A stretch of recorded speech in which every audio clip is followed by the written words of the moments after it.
man's impatient rebellion that depicts one of the lowest moments in their entire walk with God. While Moses was on the mountain in the presence of God, at which time you'll remember God has written on 2 stone tablets, and on them he has inscribed the law that will feed Israel's ethical exchanges. The people, unfortunately, became so restless down at the base, so rebellious, so self-absorbed, that they literally forced Aaron to build for them golden calves to worship. And Moses, descending the mountain with fresh tablets containing God's imaginations for how a blessed people should live, he now sees the nation recklessly living as people who, in their communal gathering, are doing so, worshiping the gods of their own creation. And Moses, we're told, violently throws the tablets to the ground, and the tablets crumble into pieces at his feet. Now, make no mistake about it, this was not how the plan was supposed to unfold. The plan had deliverance from slavery, a hard journey through the wilderness, arrival to the promised land, a future of freedom, and a future of intimate fellowship with God. That was the plan. God leading, the people living in obedience, their borders protected, their fields producing, their children being taught about the God who delivered them from Egypt. That was the plan.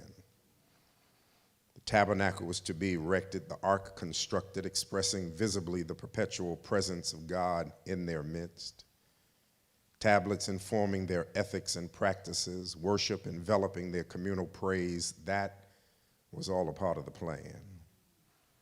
Instead, Moses now stands enraged. He stands deflated. He is disappointed. Some might even suggest he is traumatized as he looks now at his people worshiping and dancing around golden calves, rebellious people. And now, not only does he see people dancing around golden calves, being excessively rebellious, but he's standing on and over crushed pieces on the ground of what now is a shattered plan. Well, we all know well the feeling of standing over the crushed pieces of shattered plans, don't we? Didn't expect things to have turned out like this. Wasn't how it was supposed to go. It's nowhere near what I was dreaming or imagining. I didn't think after all this time that this would be what I'm looking at, after all the climbing and waiting and watching and wondering, after all the witnessing and working. I had the plan in my hands. What God inscribed on these stones excited me about my future, the nation's future, a path that looked like happiness, a way to get past this not so pleasant part of my life and the not so pleasant part of Israel's history. But then resistance from other parts began to rise. The things that have happened that I could not control, the clashing of competing agendas that make my attempt to work my plans conflicted. And in my anger and in my disappointment, I let my plans slip out of my hand, or I threw them down to the ground. Because if I'm honest, I couldn't believe that life and other people would not protect my plans or protect me in the attempt to fulfill my plans. And now I stand over crumbled plans wondering, where do I go from here? And Moses Mount Ararat teaches us that when plans haven't exactly worked the way you have wanted them to, you serve a God of such abundant grace that he always makes sure there are 2 new stones waiting for you. And you can start working your plans all over again. You don't have to manage life standing for the rest of your life over the crushed pieces of shattered plans existing beneath your feet. Is anybody listening to me tonight? God literally is inviting you. In fact, God is waiting for you. I would suggest God is expecting you to grab 2 new stones and to meet him where it began. Start planning all over again. Because plans don't stop where they fail. You instead use the failure as part of the plan. What's different this time, you ask me? Who am I now that failure is added to working my plan, you ask? What have I learned about God? Well, the bold expression of my faith is this: failures don't frustrate God's grace. And I'll say it again, I should just keep saying it over and over again, that failures don't frustrate God's grace. So my questions become different. I can't avoid failure. I cannot avoid my plans being attacked and sabotaged. But when I survive a season where my plans don't unfold as I imagined them, I have to mature from that place. And one of the ways I mature, the way it's manifested and demonstrated, is to emerge from that asking some different questions. Now I'm not asking who went wrong and whose fault is it. Now I'm asking, what can I do better and what can I expect now? Who should I depend on and who should I not put so much dependency on this time? But the one thing we know, we cannot succeed without a plan. Say it with me, I cannot succeed without a plan. Success and happiness doesn't come by accident. You don't get out of debt by accident. You don't overcome tragic mistakes by accident. You don't shake hands with success by accident. These things come to us only where there is a well thought out plan and the conviction to walk them out, even when our planning includes having a plan for when my plans have failed. So let me tell you a couple things and I'm done for the night. One, crash plans don't stagnate divine purposes.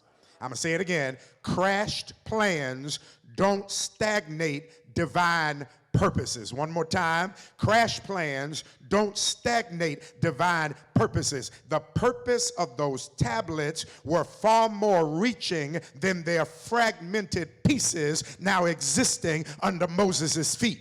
When he threw those tablets down, that did not stop God's revelation. It only crumbled what he decided to inscribe. What God put on them were for intentions far beyond this moment. And we know that because the tablets could be carved and inscribed again, but the purposes God intended beyond them were not frustrated at all. And here's the lesson. Don't treat your plans being threatened or frustrated as if threatened or frustrated plans are able to kill God's purposes in your life.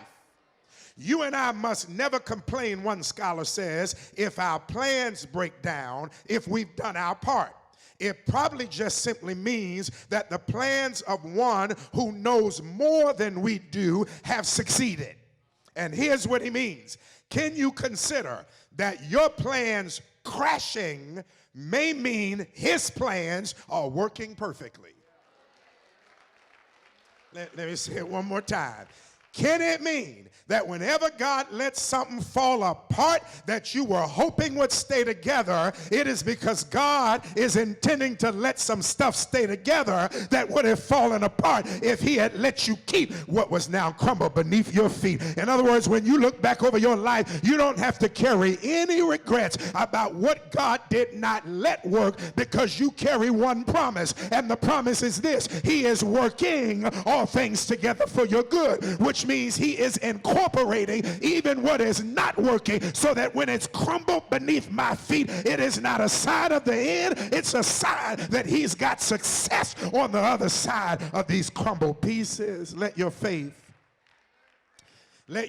take you on that journey and watch how God is going to work it out, because anytime God lets your plans break down, it probably means that the plans he has are ready to succeed. Because nothing can cancel his purpose except you deciding not to move beyond this crumbled season of your plans. My estimation, here's my word of encouragement to you. You better go pick up 2 new stones. I'm sorry. Because the ones you had before are crumbled.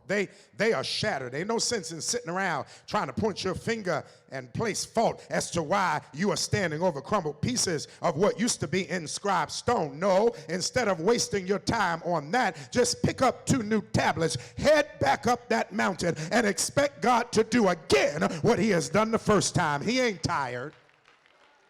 He's got more grace. He has additional mercy. He still has stuff to reveal. He doesn't mind disclosing his plan for you. He can still make a way. He can still open doors. He loves answering prayers. He still receives praise. He is still as strong as his word. And I think the biggest threat that I have ever seen to spiritual purpose is to be around people not knowing what to do with painful interruptions. The saddest thing to me is to watch a Christian reach a painful intersection and not know in which direction to go.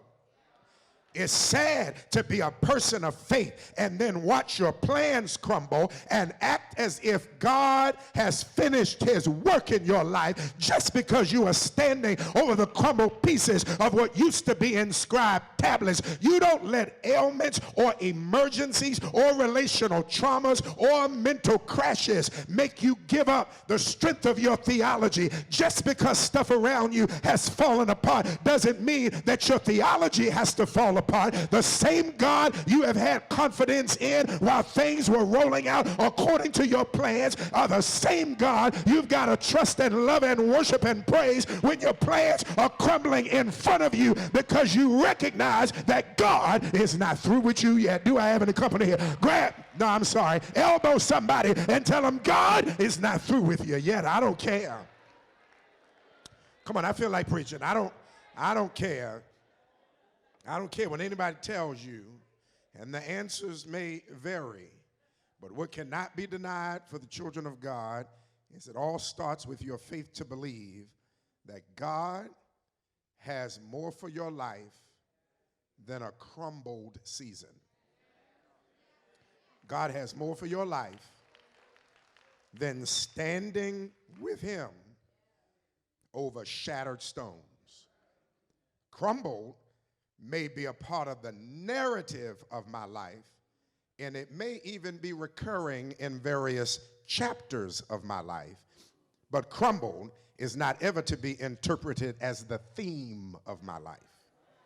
My story is not written by God to be a story of defeating crashes. My story is written to be a story of powerful transformation and intentioned divine purposes. Let your faith remind you that plans can be frustrated, and I can't do too much about that, but purposes can't be aborted, and nothing can threaten that. How many of you believe that? And here's why. Because there are always, Fred, 2 more stones.